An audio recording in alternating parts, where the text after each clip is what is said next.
This episode is sponsored by BetterHelp. When I'm trying to go to sleep sometimes, it feels like my brain just will not shut it up. Suddenly, I'm like the most annoying person on the planet, and every single cringe or embarrassing thing I've ever done is loudly floating around in my brain.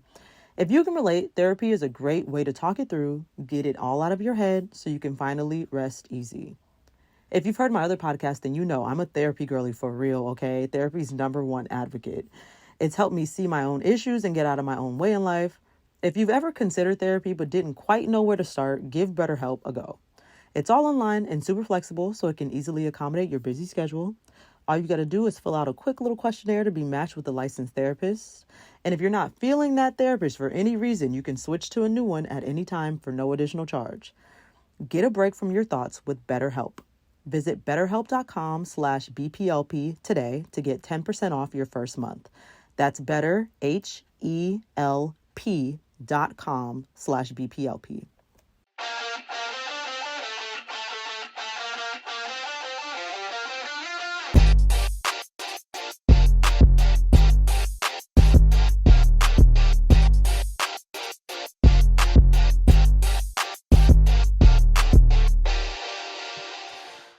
Welcome to Black People Love Paramore, a podcast where we dive into the common and uncommon interests of Black people. How do y'all like the new intro? It was suggested by a listener named Nia. Thank you so much, Nia, for taking the time to send that over. Another new thing, I finally launched the Patreon that I've been talking about launching for forever. Head over to patreon.com/Black People Love Paramore and join the family.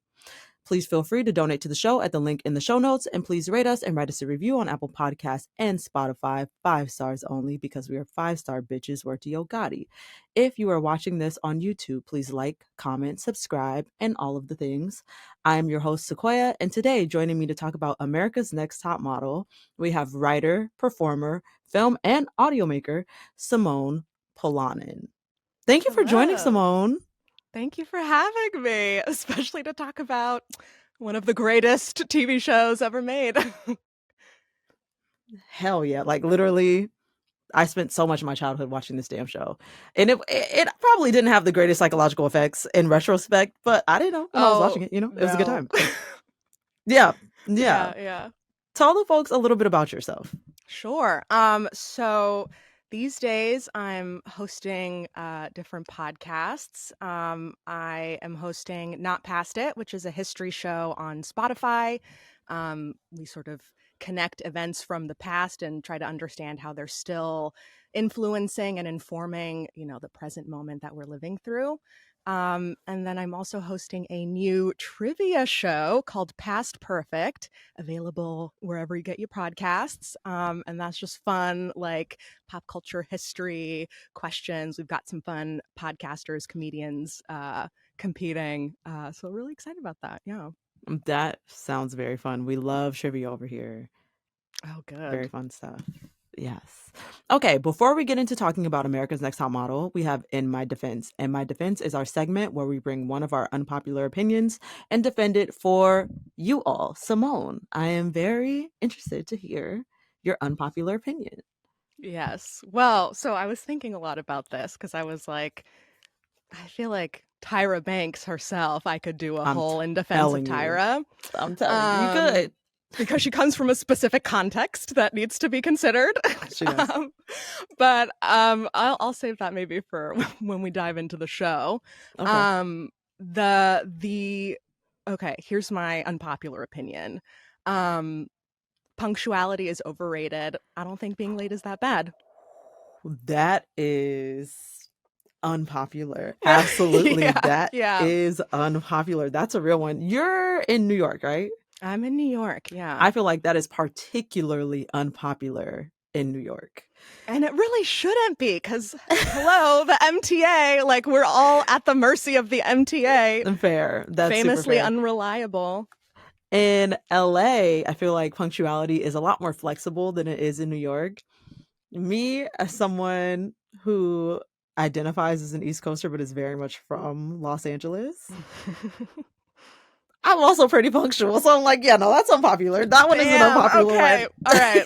Let me explain why I feel this way. Yeah. We love to hear it. So first of all, this is I'm not talking about like professional contexts, you know what I mean? Like, Of you know, course, if there's yeah. time is money, if there's money on the line, that's fine. Of Like, course. I understand you want to be punctual, but I'm talking about more like social engagements. Like, if we're going out, like we're meeting somewhere for dinner, and like I'm like, if you are within a 10-minute window, you're not late. Like, and you don't have to tell me. Like, you don't have to tell me. I don't feel like I should have to tell you. Like, I think, like, if you're 10 minutes late, you're on time, is my feeling. Okay, I can definitely give a 10-minute grace period. 10 minutes is where my patience starts to run out. On that 10th minute, I'm like, okay, I need a text. Let me ask you this. Let me ask you this. Yes. Why like 10 plus minutes? What feelings start to bubble up for you?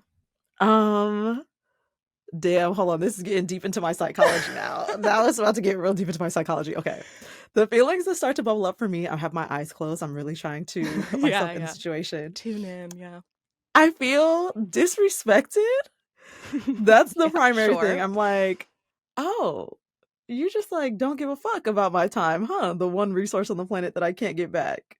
That's kind of crazy. And now I'm getting angry. And now I'm like, I'm going to go because this is not going to be a good time anyways. But I do feel you. If you're, for me, I would say it's probably like 5 minutes. If you're like 5 minutes, if you're 7 minutes late, you don't have to tell me. You're not late. It's fine. You're just coming, you know, you're here. When we get toward 15, I would say, I'm like, okay, we have a problem.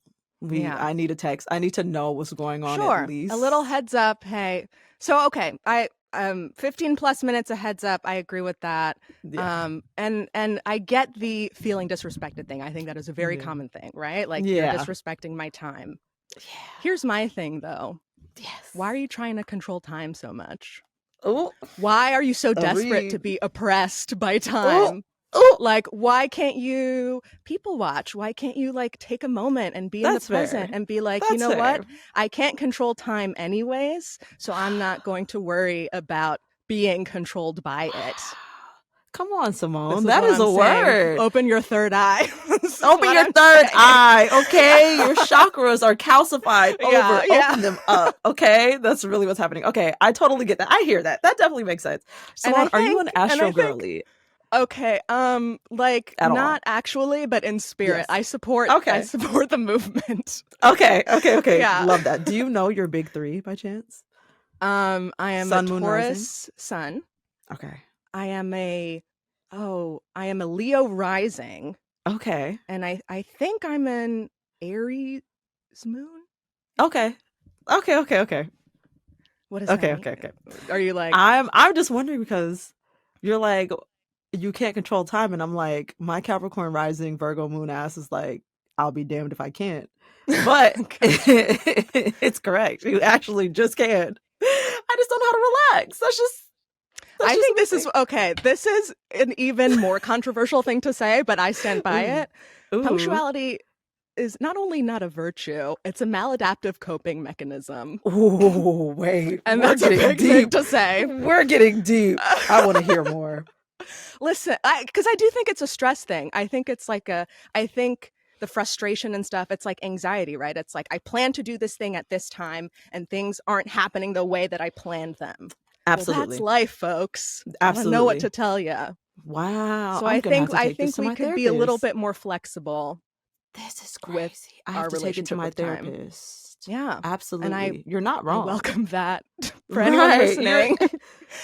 Y'all, I think I've just been dragged on my own show. So we're gonna move on. No, not dragged. Just offering a different perspective. I deserve it. Okay.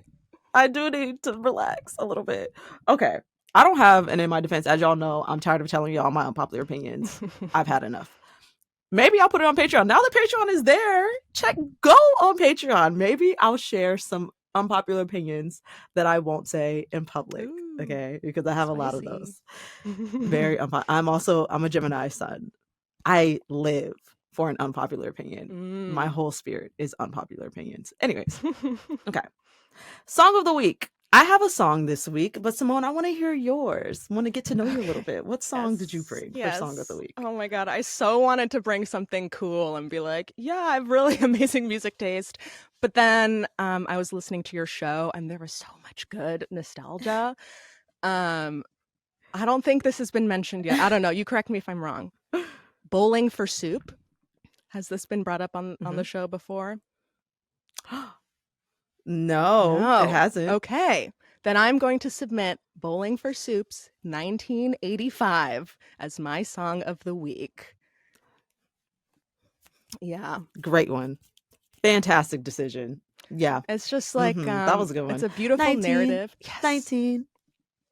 Listen, it's from that area of like, the kind of like, oh, I hate that I'm living in the suburbs rock, like that early 2000s, like teen angst, like All American Reject, Simple Plan, like that. And I feel like Bowling for Soup was kind of in that category, but their songs were like particularly like they're storytellers.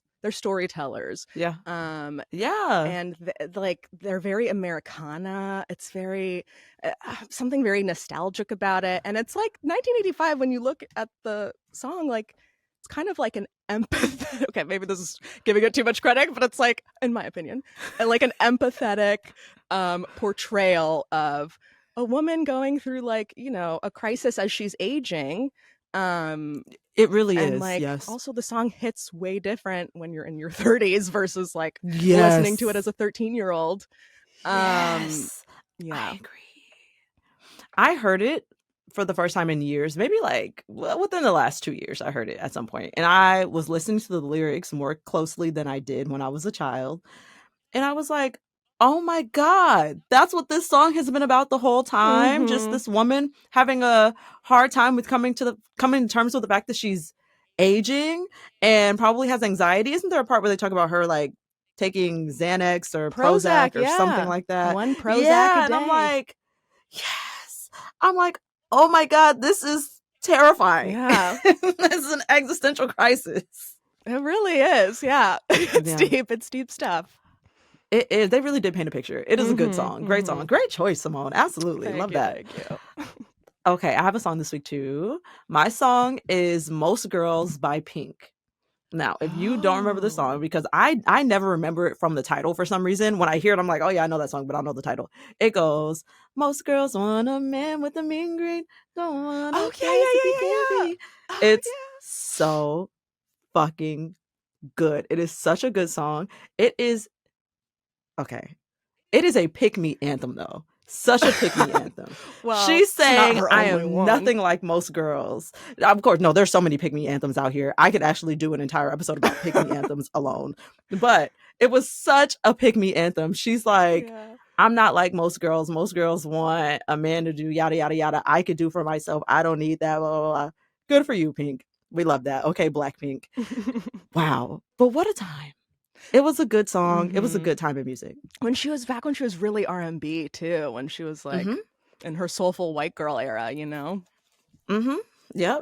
That's the original Blackpink. I'm trying to tell you. But yeah, that was a good time. She also was such an underrated vocalist. I feel like her actual singing ability is really up there, and the girlies just don't talk about it.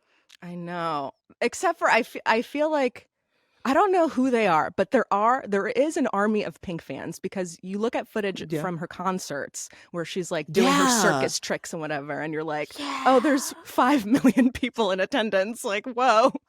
Yeah. Absolutely. Everybody showed up to see Pink flip and flop around above their heads. Yeah, I get it. I probably would show up for that too. But yeah, she's great. I do like Pink. I think maybe the reason people don't take her vocals as seriously anymore because she shifted away from R&B type music and more into a pop rockish genre. It's not even really rock, but like a pop rock genre. And it's just harder to showcase vocals within that genre, which is also why I think people underestimate Hayley Williams' vocal ability often. If you don't explicitly know, then you kind of miss it. Yeah. Oh, that's a good point. Yeah. But yeah, okay, we could dive into America's Next Top Model. Oh, I'm excited to get into it. would love to. Let's do it. Okay, cool. Let me explain what America's Next Top Model is for folks who might not know, straight from Wikipedia per usual. America's Next Top Model is an American reality television series and interactive competition in which a number of aspiring models compete for the title of America's Next Top Model and a chance to begin their career in the modeling industry. Created by Tyra Banks, who also serves as an executive producer, and developed by Ken Mock and Kenya Barris, jump scare. The series premiered in May 2003 and aired semi-annually until 2012, then annually from 2013. I think I had known in passing that Kenya Barris was like attached to America's Next Top Model, but I had entirely forgotten. Yeah, this is so interesting and also makes a lot of sense now that I think makes about a it. lot of sense. Yeah. Okay. All right. I was like, this tracks. Okay, Mhm. this tracks. And this is not, I'm not even trying to throw shade at Kenya Barris at all. While Blackish is not for me, this is my unpopular opinion for the week. I really thoroughly enjoyed Black AF, which I think came on HBO. Oh, And it was with like Rashida the Jones? HBO version of Blackish. I thoroughly enjoyed it. I laughed. I had a good time. Everybody was like, Sequoia, what the fuck are you talking about? Like, this is not good. And I was like, to you. It's not good to you. I like this. So no shade, Kenya, no shade. It just makes sense. He has a consistent ethos. I'll give him that. He does. The ethos, the through line, it's always there. It is always there.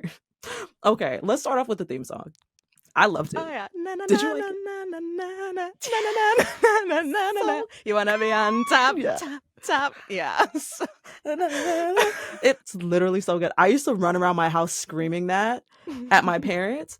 And I'm sure they were like cringing and fucking disgusted. I'm like, you want to be on top? And my mom got fed up one day and she was like, stop saying that. And I didn't get it because I was a kid. I was like, why can't I sing the America's Next Top Model theme song? Now as an adult, I'm like, oh, yeah. That's kind of weird. It is. From your 8-year-old. Yeah, that's kind of weird. Yeah. There was a lot we missed with our innocent eyes. On this show.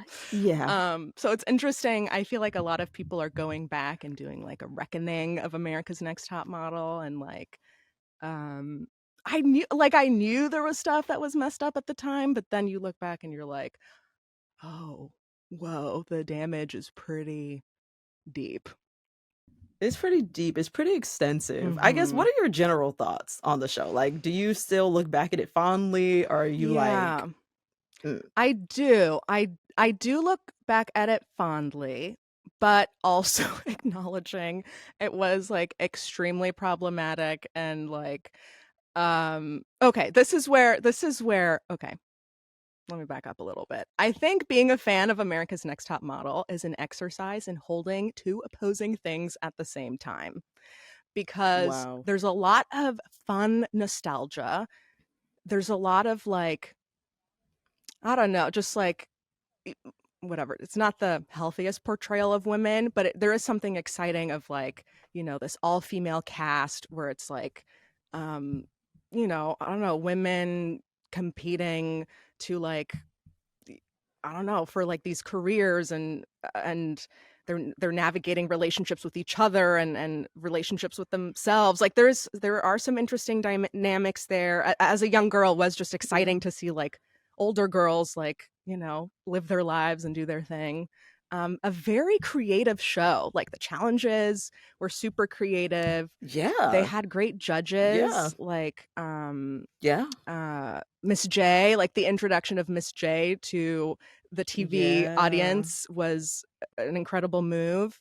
And like there's just like a lot of gorgeous early 2000s like aesthetic, like deliciousness, just like the fashion, the hair, like the makeup, all of it. Now, on the flip side, really troubling things having to do with bodies and how bodies are discussed. So much messed up like racial stuff. Putting girls in blackface and yellowface and all of that. Some really sketchy moments having to do with like consent and bringing male models into the Mm-hmm. mix and some sort of sketchy sexual encounters, let's say. That's even a pretty soft way of Yeah. putting it. And yeah, I mean, like, yeah, there's it's also a very problematic show. But I think both things can be true. Like, you can love it and also acknowledge that there was a lot that was very troubling about it. Absolutely. I definitely feel that exact way wholeheartedly. Along that line, let's jump into Tyra's most egregious antics from the show. Simone, earlier you were saying that you wanted to kind of give context to the world Mm-hmm. in which Tyra was occupying when this was taking place. You want to do that now? Yes, yes. Okay. So I think there are a couple things we need to understand about Tyra, or things we need to be reminded of. First of all, I think understanding that she was this like young black girl entering the world of high fashion modeling, which is famously very anti-black, um, trying to make a space for herself in that industry, um, doing so at the guidance of adults who may or may not have had her best interest at heart.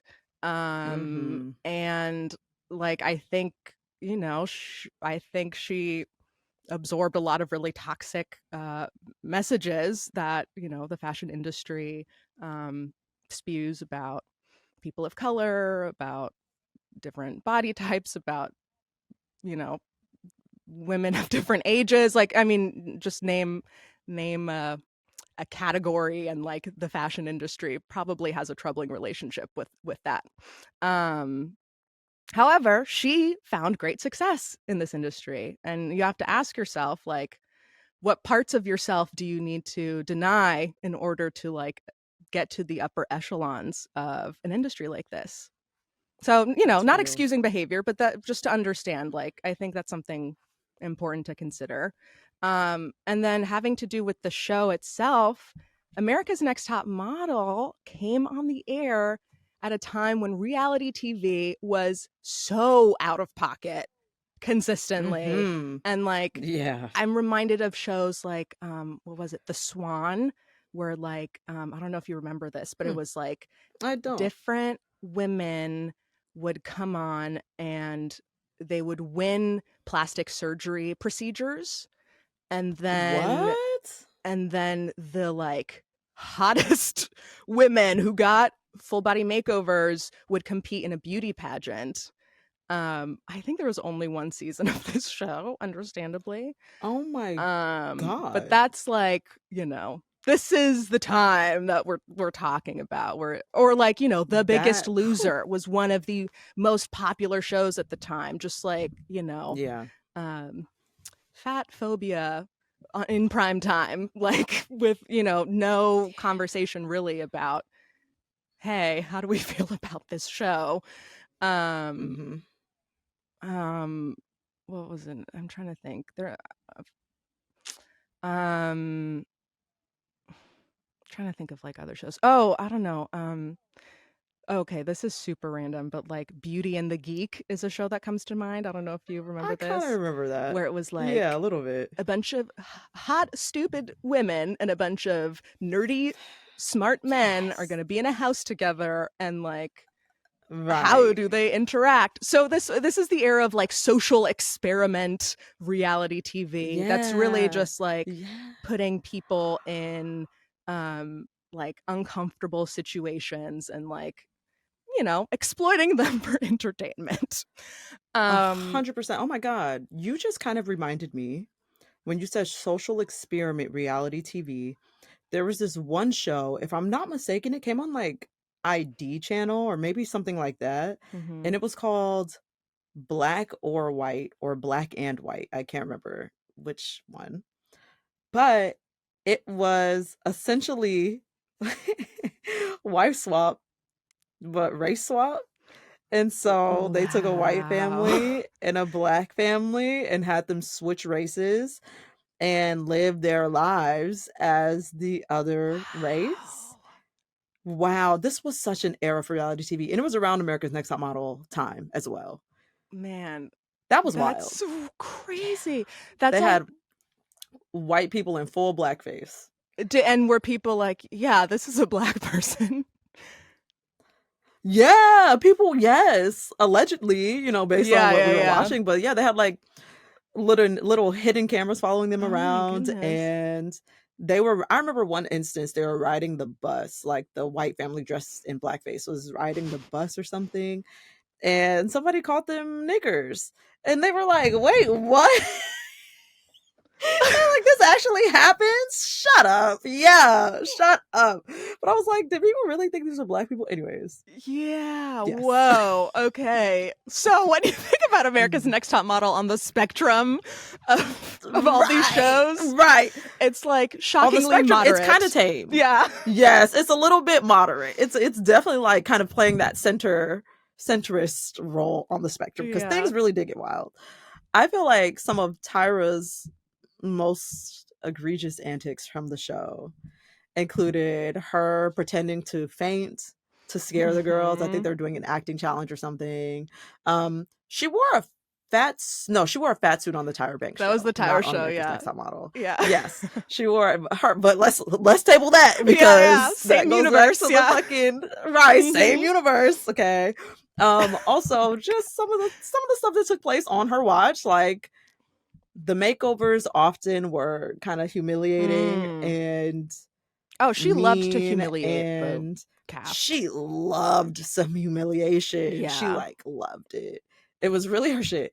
And then obviously the transracial shoot was another wildly egregious happening. It's so interesting because I think if you go back and watch, the way she's talking about it is it's like cultural exchange, like you know, it's meant to be progressive and like it's hard for me. I so wonder. I'm like, is that really her intention? Is she just being like a TV producer? Like it's so hard to know. I can't tell her degree of awareness.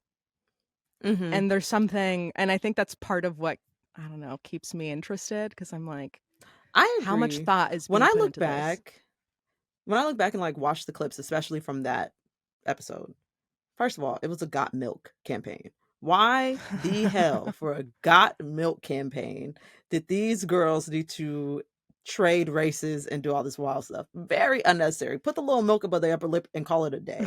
Okay, good enough. But as I watch it, I'm like, Tyra really does not seem to be malicious in this particular instance. There's other times where I'm like, I don't really know what your intentions are here, Tyra. For me here, because it was such a different time and it was before the, uptick of social media and the way that we have it today, and before theories and academic theories were disseminated at the rate that they are now, I don't know that she for real knew the severity behind putting white women in blackface, putting other folks in yellow face, and doing stuff like that, red face. Like, it's just like, yeah, why are you doing that? But I don't think that she knew. I really do think that she was like, we're going to do this very progressive thing, like you were saying. Yeah. I mean, this goes back to the context, I think, of the larger fashion industry where like that was pretty common practice to like, putting white models in afros and whatever. Like, it's not that recently that, there's been big public pushback that has actually like gotten a response from these fashion houses. Again, not excusing at all what Tyra did, but just to contextualize her choices a little bit, maybe. Right.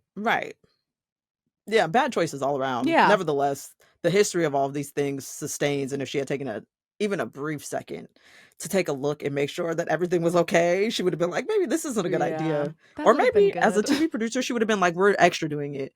But I just didn't get because blackface, I guess, was never brought up. I don't remember blackface ever being brought up on that episode or like anything like that. Or just like, we're going to trade ethnicities. You are going to be this and you're going to be this. And it was like supposed to be glamorous. I just never heard the language used on the episode that would imply that any anybody thought anything was wrong. Yeah, which is so wild to think of how many decision makers are like, green light, put it on the air. Yeah. Even today, there's stuff where I'm like, who the fuck said yes to this? Mhm. And who was in the room for greenlighting this? I'm so confused. So it happens, as we know. Yeah. It happens. Yeah. Are there any other moments that you can think of where Tyra was acting particularly ridiculous or greenlit something that was like particularly Oh. ridiculous? Well, something that I really hated that they used to do on the show is like, if somebody was like really sick or something really difficult was happening in their personal lives, they would like really push them in that moment and then basically reward them um for like showing up to work even if they were feeling horrible. I remember there was I forget what season this was, but there was a shoot that they did that was like the 7 deadly sins. Yes. And they were all it was like they were basically in like these like graves, right? Like the photo shoot was like they're lying down in an open grave and they're like Like portraying a literally, 7th they sin. took them and put them in graves. Yeah. It was not even like Photoshop or anything. They Yeah. literally dug holes and put the girls down in the goddamn ground. This is Yes. the other thing that I'm like, the older I get, I'm like, they could have built these sets. They could have built these sets. They didn't It would have need been to. cheaper, I think. Yeah. Like, They didn't need to put models 6 feet in the dirt to like do a photo shoot. But how wild. yeah, so that was the shoot they were doing, and then one of the models, she like just got the news that her good friend passed away. Yes. And Caitlin, I remember yeah, this blonde girl. Yep. And she was obviously like, they pull up to the grave site where they're doing the photo shoot, and she starts having like a panic attack, and she's like, I can't do this. And then basically, I think it's Jay Manuel who's like running the photo shoot, and he goes up to her and he basically is like, use this feeling for your photo, like, you know, modeling is the most important thing ever, like you have to do this. And then she does it, and it's really, she's like screaming in the middle, like she's really in a lot of pain, and it's like very obvious, and everyone's like, amazing, gorgeous, like keep going, and she's like screaming. And then I think she won the challenge that week. I'm pretty sure. Like she's rewarded for that, right? And it's like it just reinforces this idea of like to achieve success, you need to like deny these parts of yourself, these feelings that you're experiencing. You need to violate your own boundaries in order to achieve success. They did a similar. It's like having to like push down your own humanity. Exactly. There was another shoot. This was Danielle's season, who won her season, and was like, I think they were in Thailand. They were doing stuff with elephants, and she was really sick. And it was and again, they were like pushing her to shoot, and she did it. And it's like, you know, she's like putting her head down between shots, and then like, boom, she's on. And then again, they reward her that way. You know, she wins the challenge that week. And I remember being a kid and seeing the photo and being like, oh my God, that's an amazing photo. And thinking that it was very glamorous to like show up to work like on death's door and still like pull it out, be productive. And yeah, I'm sure there were other instances of people being like pushed past their boundaries or past their, you know, yeah, just I think being pushed beyond what was fair. Yeah. Definitely. It really it kind of aids in that hustle culture that has been rampant until very recently. There's a little bit of pushback against it, but yeah, it's like you show up to work, you do your job, and then you go home. It also kind of pushes the message that in order to be successful, you kind of have to give up autonomy of your own body. Totally. And that comes to the makeovers and these types of shoots where it's like something that you literally, your body is telling you no to, but you do it anyways. Yeah, it's like you don't belong to you. You belong to me because I pay you. Absolutely the fuck, absolutely the entire fuck not. Yeah. Bad messaging. Bad messaging. It's and it's also like, and as a model, like your body is your job. And so like if you don't have healthy boundaries, like yeah, I mean it's just I mean, yeah, totally exploitative. Yeah. Controlling people's bodies for No, what ultimately? I know. For a purse? Couldn't tell you. Right, for a purse. There's also that shoot, and this one was triggering for me in particular, as someone with severe arachnophobia. Oh. I don't even want to say arachnophobia. I just have a fear of spiders. I don't even care about the rest of the arachnid family. They don't really bother me like that. A fucking spider. I have almost crashed cars because spider was in the car. Oh no. It's excessive. My roommate had to come pick me up because the spider was in my car. It was like midnight. I could not fucking drive home. She had to come. I drove her car. She drove my car. Oh It was such a wow. thing. That fucking shoot with that tarantula, I couldn't even be in the fucking room with the tarantula. There was no world in which I remember Eva Pickford, who ultimately won that season and had the photo of the week. Iconic, stunning photo, beautiful photo. Yes. One of my favorite photos from America's Next Top Model. It's still hard for me to look at because I see that damn spider. But there was no way. There was no way I was going to be able to put the spider. I couldn't even be in the room. I was supposed to put it on my hands, on near your my face. On your face. No. Yeah. No. Not about it. No. Yeah. That reminds Not about me it at all. I think I'd rather chop my damn hand off. Do you remember the cockroach runway that they did? Where they had to like carry a hissing... I don't. Yeah, ugh, this was okay. Yes, this. I do. Yes. They had to carry a hissing cockroach that was, I think, on a chain or something as like their accessory down the runway. Oh shit. I forgot about this wild ass shit. Yeah. Very creative, but very weird. Very weird. Yeah. But very cool. And well, in my opinion. But the best part was my favorite contestant of all time, Jade. She did her runway, and she was the kind of like light-skinned girl with the blonde curls. She kisses the cockroach at the end of the runway. I remember. And I was like, that's a star. Jade is a star. Icon. Yeah. A fucking icon. She was probably disgusted by the cockroach just like everybody else. But when you get on the runway, you kind of turn it on. I'm a star. I kissed it. Yes, I did. Wow. Let me see what this lady looks. Oh, yes. I definitely remember Jade. Wow, what a lady. Wow. Oh, yeah. She reminds me of Alicia Keys.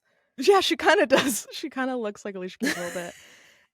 She was the one that goes, she points to the wall and she's like, this isn't America's Next Top Best Friend.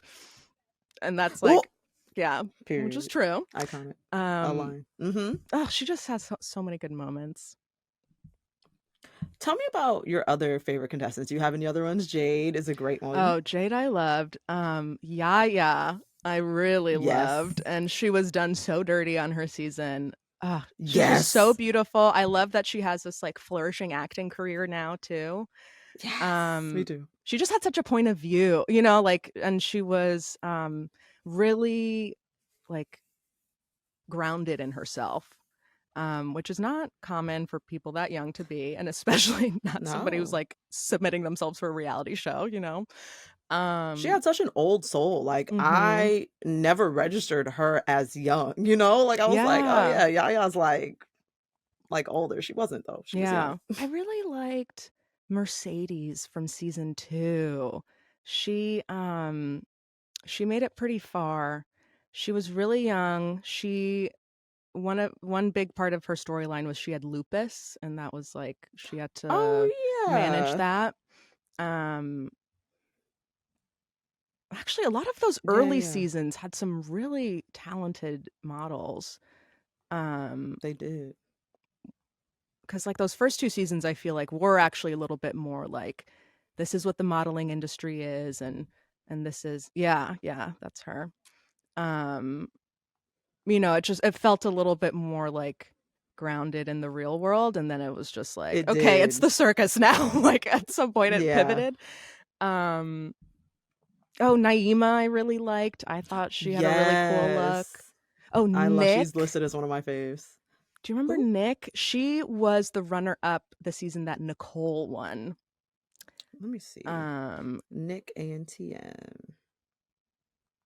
She had the best hair, I remember. Oh yeah. Wow, these girls have such iconic faces. Even though I can't remember their names, I definitely remember these ladies' faces.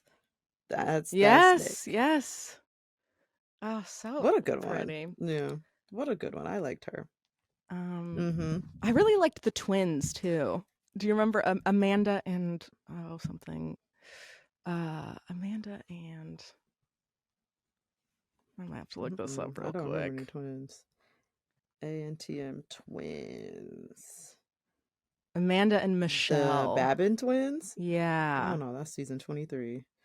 Amanda and Michelle. Oh, Amanda Babin. Yeah. Oh yeah. I remember them. Yeah. They did just to go back to fucked up photo shoots. They did do I remember they made one of the twins do a bulimia shoot and she was like hunched over a toilet with cake and they were like, this is so fashion. Oh god. Fashion. Yeah. Fashion. I just Lord. that. Early 2000s was a horrible time for young women. God, what a bad time to be in your formative years. Seriously. I have a few faves too. Yeah. Yaya's listed as one of my faves. She really was done so dirty. I wanted her to win her season so bad. And while I love Eva Pickford, Eva Marcel, that's her name now, Yaya should have won that fucking season. I feel like you said earlier, they rewarded when you pushed past your limit, and therefore Eva won because she was having such a hard time with that fucking spider and pulled out such a great photo. And I think that's ultimately what caused Eva to win. But Yaya's photo from that shoot was also stunning, and she was consistent through the whole show. And she was very grounded in herself, very self-assured. And I don't think that the judges like that. And, they didn't appreciate that. She was not very malleable. She was very true to who she was, very African centered, and they did not fucking like it. And I didn't like that they didn't like it. That pissed me off. Naima is another fave that I have. Brittany Brower. Do you remember Brittany? Brittany, was she kind of like loud? She was really loud. And everybody said that she was like a young Janice Dickinson. Yes, I do remember her. Yes. Yeah. Oh, she was fun. I loved her. I thought that she was so fun. Yeah, she was very fun. And Takara, obviously. Takara went on to like host some stuff and be very cool.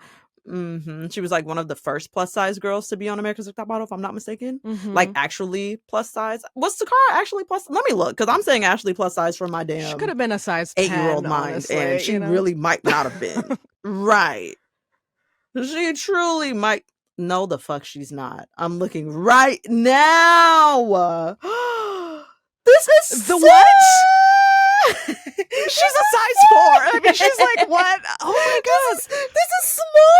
That's small. crazy. I'm terrified. I'm fucking terrified. Damn. Oh my god. Anyways. Wow, she had to endure a bunch of bullshit too, from being the first size 4 instead of size 0 that they had on the goddamn show. Yeah. Yeah, those are my ANTM faves. A good time. I had a good time with them. Did you have any least favorite contestants? Sure. Oh yeah, sure. Well, okay. There was there was one season where everyone got super homophobic. Okay, so there was this model Kim. I don't know if you remember her, but she was like more androgynous. And oh yeah, I'm looking at her. Yeah. I do remember Kim. And I think she might have made out with like one other cast member who was like, oh, I've never met a gay person before. Like one of these like, of course, girls from, well, I don't want to disparage any place. Just I'm gonna put it on her. I started and I pulled back. Yeah. Right. Put it on her. Right. Yeah. And then there were, I don't even remember this girl's name, but there was like one girl who was just so bothered by the fact that there was like a gay woman in the house, and she was like, just saying a bunch of homophobic shit. but couldn't even tell you her name. So goes to show how memorable she is. I know. I do remember that a little bit though. Yeah, it was like another girl from somewhere who was very religious to some degree or something, and was just so bothered that she had to share a house with a queer person, and she thought she was like sinning by even accepting the queer person in her space. Yeah. It was just a lot. Oh my God. And they knew what they were doing by putting both of those human beings in the house together. They definitely were trying to make manufactured reality TV. Definitely manufactured the Yeah. fuck out of that. Put that girl's safety at risk in order to make quote unquote good reality television. Oh yeah. Yeah. Hate it. So yeah. Yeah, she's definitely a least favorite. Hate her. This is not, I don't hate her, but I don't think she deserved to win her season. Celicia? Was that her name? With the mushroom cut? Celicia.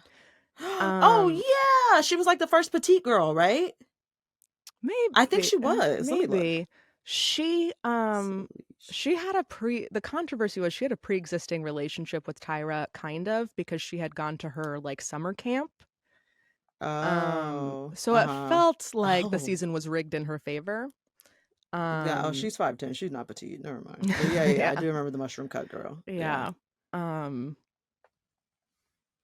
That's of her. course Tyra had a summer camp. That is so on brand. Yeah, T-Zone. So oh yeah, I actually do remember T-Zone for sure. Yeah, inspired. It's like empowering young women through modeling. Yeah, naturally. I don't think I had. Oh, I'm sure I had a least favorite contestant, but none that I can think of right now. But Janice Dickinson. Oh, a demon. My word, a demon. Horrible. Horrible lady. Yo, this is another one who I'm like, do not like the behavior, but what must she have gone through to act this way and to feel comfortable? Oh, she definitely went through the shit. You know what I'm saying? But yeah, so I mean, horrid to these young. I mean, some of them were kids, basically. I mean, you know what I mean? Just horrible Literally. stuff. Mm-hmm. Yeah. Yeah. I just watched a clip in preparation for this episode, and there's like, they do like beauty shots, you know, photo of the week. They're putting everybody's photos up and the judges are judging them in the panel style. And it's a photo of a Black girl, and she looks beautiful. Like, her photo is very clean, beautiful. And Tyra's like, okay, now let's see the unretouched version. And like, the unretouched version, when I tell you the changes were minute, minuscule, minimal, I was like, okay, y'all could have went with this for the final version, and this also would have been great. Janice was like, it's like an Alfred Hitchcock movie, like toggle back and forth and just see how fucking scary it is. It's like, Janice, shut the fuck up. Shut the fuck up. Also the era where everyone's like, we need a Simon Cowell. We need somebody who will just like verbally abuse the people on the show. I remember she also had it out for this one girl, Kenya. I don't know if you remember her. Another case of somebody who they were like, she was too quote unquote African, and she was too large according to them too. And again, this is somebody who's like teeny tiny, teeny, and they did a photo shoot where they had to be like different animals, and they assigned her the elephant. Same 7 Deadly Sins challenge, they gave her gluttony. Like, they were just so determined to tear her down, and like, you know, just I mean, it felt like, honestly, they were like, I want you to tell me that you're ugly. Like, you tell me that you're ugly. Right. And it feels like that's what they're like working towards. Right. Yeah. That was her at the time, for reference. Look at how fucking teeny tiny. Like, teeny flat fucking stomach. Tiny. You could probably see her hip bones still. You know what I mean? Like, I'm telling you. And they said that her thighs were huge. I remember that. I remember Janice being like, your thighs are huge, which was like scary for me as a bottom heavy Black girl. I was like, oh my God. Oh yeah, like, it plants so many, I'm like an elephant. Body dysmorphia seeds. Like, and then the girl, and then I feel I remember that. I don't know why I remember this detail so much, but she like went to go get a second yogurt at breakfast, and the girls were like, "Well, you've heard what the judges have been saying. Like, do you really need another yogurt?" Like, Stop. A second this a yogurt. yogurt, a yogurt. Oh my God. We were so sick. This is the Society was early so sick. You know, like, 2000s. this is really putting, like, talking about this is really putting things into perspective. Because I swear to God, I'm always like, this is the worst time. We live in the worst fucking time. No, I'm not so sure. I'm Yeah. really not so sure. Because this even reminds me of the itty bitty teeny weeny yellow polka dot bikini Yoplait commercial. Do you remember that? Yes. Yeah, where it's like you can Yes. have key lime pie yogurt and indulge for 0 calories. Like, yeah, Bitch, yeah. all you can eat is yogurt to fit into this fucking bikini. Yeah. What? Okay, I guess I'll starve. Like, planting the seeds of so many EDs all over the Yeah. place. Oh my God, it was so bad. Yeah, I don't know if people remember this, but when the Kardashians came on the scene, like there was almost like a sigh of relief of like, oh, Yes, we're because they celebrating were quote curvaceous unquote bodies. bigger. Yeah, yeah, Whoa. Yeah. Yeah. This is what like I want Gen Z especially to like listen to this and understand this. And when you're interacting with millennials and you're like, why something's off about this person, you need to know that we've been through a lot of We're trauma. sick. There We're is something wrong with sick, us. okay? Yeah. We're Right, not well. you're right. Help. Yeah. Goddamn help. We made it good for you. We paved the goddamn way. Help. Yeah. We have deep Wow. wounds. No, that's real. That's real. That is so real. Do you have a favorite season? I mean, probably one of those earlier seasons. Maybe it was that Naima season, because like that Seven Deadly Sin shoot was good. There were a lot of good stuff. The bird shoot. Oh, I think that was like part of Naima's season. Yeah. I did like Danielle's season a lot too. I'm trying to think. Danielle was the black girl with the gap that they were trying to tell her she needs to close, and she was like, "I like it." Yeah. Yes, yeah, and thank goodness. And they made her like read something aloud repeatedly, even after she was uncomfortable reading it the first time, like the humiliation. Yeah. Hate to see it. Hate to see it. Trying to think, but yeah, maybe I think that Naima season. Honestly, it was also the first season that I watched. So I think it holds a special place in my heart. But that's fair. It was a really like I thought the cast. There were a lot of different personalities. There was like, you know, looking back, really sad, but like juicy interpersonal drama. Good challenges. Yeah, and I think Naima was their first non-white winner too. Oh shit! Oh wait, was Naima season 4? Because season 3 is when Yaya and Eva won. Oh, I think Naima okay, might have been season 4. I'm wrong. No, forget what I just said. But that makes sense. They, you know, I think I started watching at season 3, so I don't know who those first 2 winners are. I see them, and when I was researching this episode, I was like, oh, I've never seen either of these human beings, which tell me that I started watching at season 3 and onward. This show went until 2018, y'all. In case you didn't know, this was going on until 2018. At some point, Rita Ora started hosting it. Yes, and I was like, "Yeah, I'm out. I watched you that gonna have season. to let me go." Yeah, I think I did too, to like make fun of it. To like, I like hate watched it. Yeah. Honestly, how random. So, but isn't that Rita Ora's bag? She's like, let me do the most random shit possible. Yes. Like, what does this lady do? Yeah. What is your job, Rita? I want to know. What makes the least sense? Let's do that. That's what she tells her management team. Yeah. Right. And then I think it's so funny that like after one season, Tyra was like, I have to come back. Like, right. This isn't working. Like, you're ruining my show. Move, Rita. Yeah. That's literally what's going on. Yeah. But man, 2018, I didn't realize it went on that long. Yeah, it went on a long fucking time. Too long, some may say. I don't know. It kind of was over. It went from UPN to the CW to VH1, and I don't even know where it landed in 2018. I don't know where that ended up, but yeah. Wow. Okay. Do you have a favorite shoot? The Seven Deadly Sins. Is that what you said was your favorite shoot? Oh, that is a favorite one. I did really like that one. I feel like I can pull out an even. Oh, another shoot I really liked was the Circus Freaks shoot. That one was so good. I Yeah. totally forgot about that one. It was really good. Yeah, I really like that. The twins again. The twins, of course, were conjoined twins. Oh yeah. We don't have to dive into that anymore. Yeah. We'll just leave that there.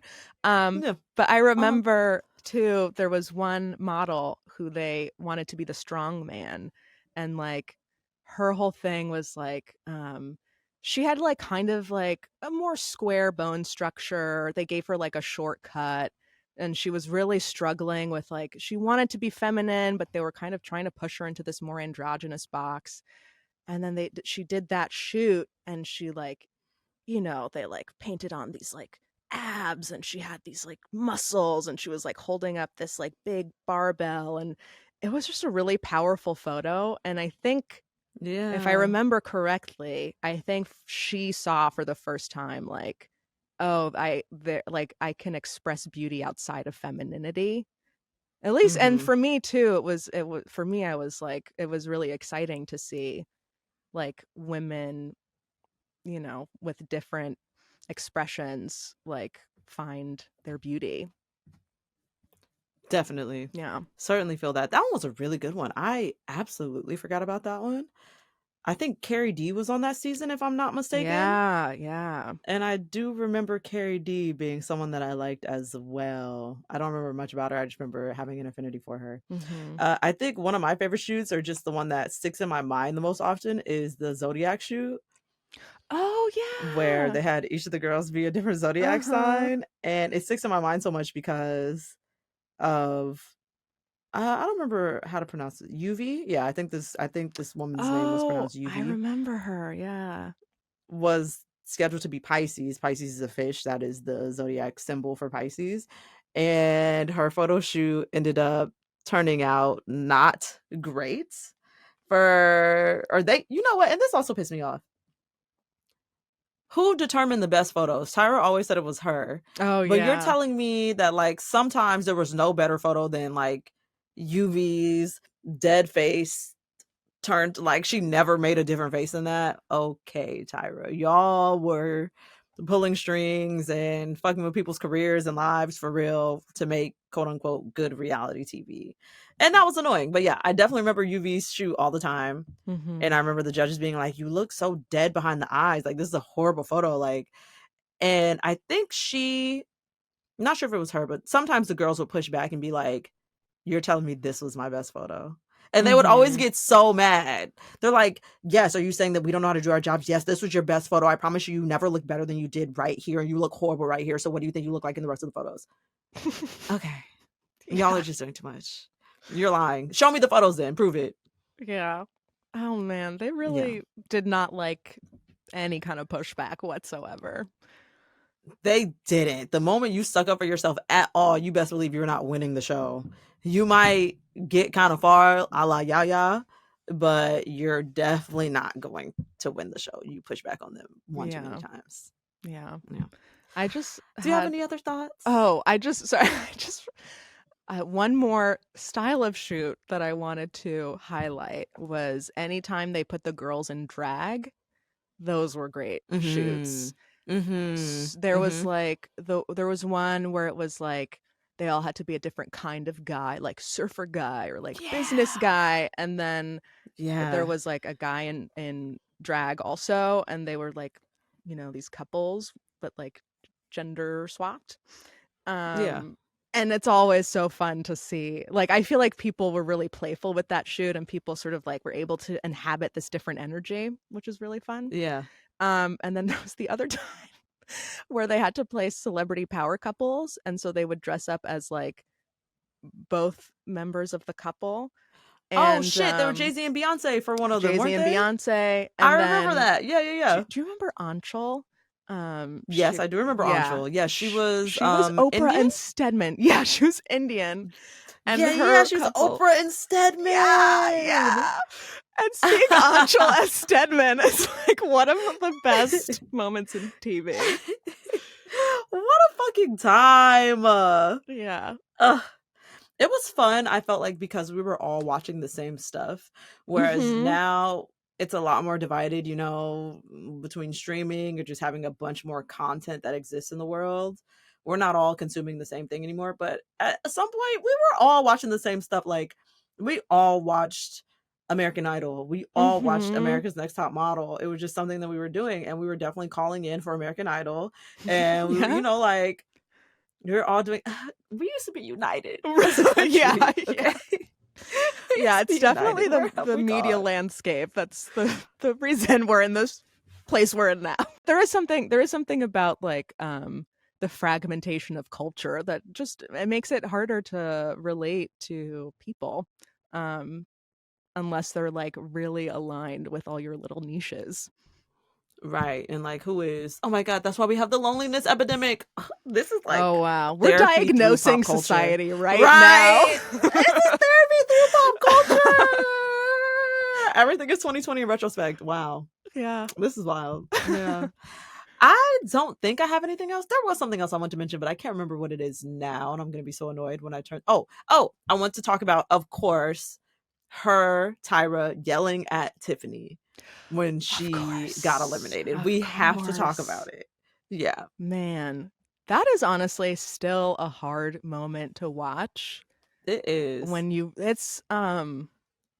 it's really raw in a way that like I kind of believe it. Like I kind of believe that she like dropped her, reality TV host facade and is like really trying to connect with this person that is frustrating her.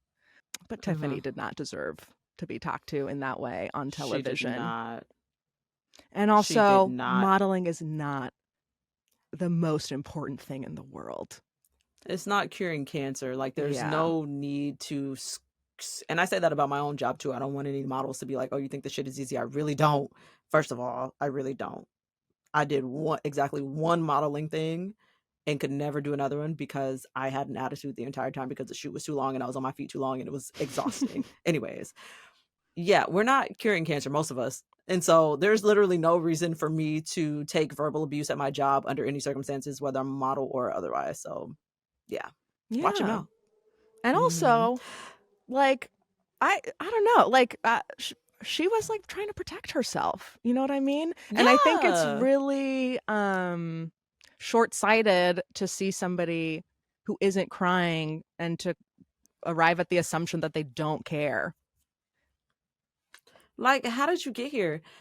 According to the internet, word on the street is the B rating was actually a lot worse than what was shown on TV. Apparently, they edited out some of the most harmful and hurtful things that Tyra said to her, including, allegedly, including you can go back home to your mattress on the floor and your kid and think about what you've done or something like that.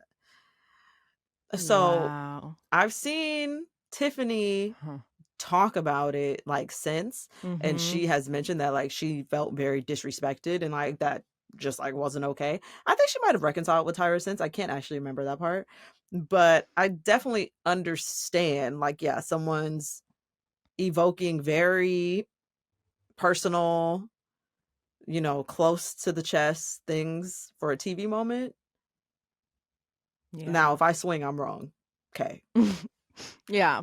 I did not know that. Doesn't surprise me that she would say something like that. Yeah. I could believe it. Right. I could believe it. How about that? And it doesn't surprise me that she probably like looked back and was like, edit that out. I was wilding, like, we can't have that air. Though they did love a little like we're pulling girls, out of the hood narrative. They did. Oh, they loved a rags to riches. We're going to make you a superstar, you little black girl from the hood. Oh my God. Or, you little white girl from wherever the fuck, middle of nowhere. We're going to take you from your nowhere life and bring you to LA. Like, all you need is a bikini. Oh God. Oh my God. And they had them in bikinis on the front. How troubling. Oh my God. It was scary all around. A scary time. It really, yeah. I'd be curious to see if somebody made a modeling competition now, what that would look like. Me too. Wait, there was always this idea that somebody's grandma was letting their lights get turned off in order to afford the bathing suit that they came Oh, in. yes. Yeah. Every grandma was down bad. Every grandma for her was granddaughter's down bikini. bad for her granddaughter's bikini. Okay, bathing suits at that time were like $20, $20 US. What light bill was $20 US? That what? They were lying. They were on TV just like lying, trying to make good TV. The producers were producing. They were doing way too much. Yeah, that's the story I would love to hear. The makers of America's Next Top Model. Mm-hmm. Ooh, Mr. J recently did some interview about being fired from America's Next Top Model and how bad that was and how his relationship with Tyra never really recovered. Damn, I didn't look into that. I forgot that I had seen that recently, so I didn't look into it. I don't have the exact details, but I don't know. Lots of folks seem to have an issue with Tyra Banks, so doesn't seem like it was a good experience for most of the people involved. It doesn't. And I loved Tyra Banks when I was a kid. I used to write her name on like my binder. Remember, you could decorate the front of your binder. Mm-hmm. I used to write her name on the front of my binder. I watched the Tyra Banks show every day religiously. Now I'm like, God, what was my 10-year-old self, 12-year-old self doing? I don't even know what I was absorbing, what was going into my brain. So bad. I was not allowed to watch the Tyra show, so I would sneak watch it behind my parents' back. And of course, even watching it, I was like, yeah, I get why they don't want me to see this. Makes sense, but it's good, and and I like absorbing this information. Heavy quotes on information. Definitely feel that. Yeah. Okay, I think that is all that I have. Do you have anything else that you wanted to chat about regarding ANTM? Just I believe without Tyra Banks, we wouldn't have the present incarnation of RuPaul. And I think yes. RuPaul is great at branding, and in my opinion has used a lot of the Tyra Banks school of business. And also, isn't Drag Race also kind of inspired by America's Next Top Model? It seems like it. I could definitely see that. At least the earlier seasons. Yeah, so I think, from one reality TV empire to another. Yeah, I think a lot of shows wouldn't exist without America's Next Top Model. It was pretty early in the reality TV show scene. It wasn't the first, but it definitely was pretty early in that competition reality TV show scene. I think a lot of VH1 shows wouldn't exist without America's Next Top Model. So yeah. Thank you, Tyra, for Tiffany Pollard, I guess. Yeah. She's given us culture that maybe hasn't aged well, but it has lasted. But it has definitely informed culture coming forward, going forward. Yeah. That's all that I had. Thank you so much for coming on, Simone. It was so good to have you. It's been my pleasure. Please let folks know where they can find you on the internet. Yeah, you can find me on Instagram at Simone Polanen, Polanen. Yeah, listen to Past Perfect. Yeah, I think that's it for me. Great. And you can find me per usual at BPLP Pod across Instagram, Twitter, and TikTok. You can email me at blackpeopleloveparamore@gmail.com with episode topic recommendations, hate mail, feedback, or anything else. And please join the Patreon family. You'll get exclusive content, access to potential to be on the show. Okay, that's the big draw there. And you can find the Patreon at patreon.com/blackpeopleloveparamore. And that's it. See y'all later. Bye.